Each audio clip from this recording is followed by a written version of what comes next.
Pangkalan Amerika Serikat, Irak, dan Suriah menjadi sasaran pencurian. Sejumlah alat canggih hilang.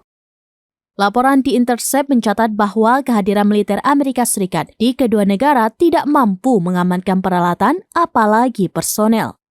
Hal ini terjadi di tengah meningkatnya serangan rudal dan pesawat tak berawak terhadap pangkalan Amerika Serikat di Irak dan Suriah dari faksi perlawanan Irak yang didukung Iran.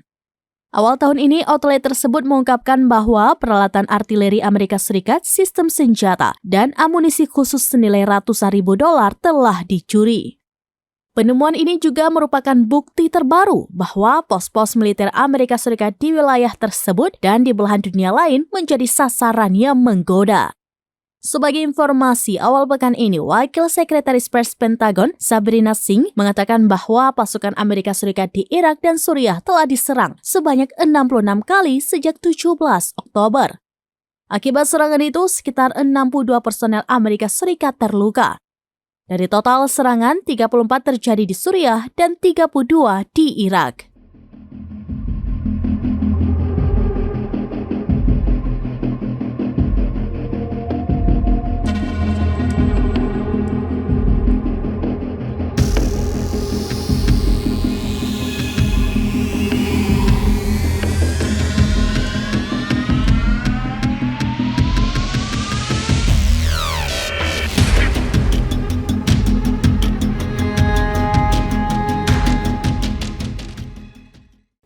Demikian informasi terkini, Syedara Lun. Saksikan terus beragam informasi lainnya. Coba like dan share seluruh akun serambinews.com.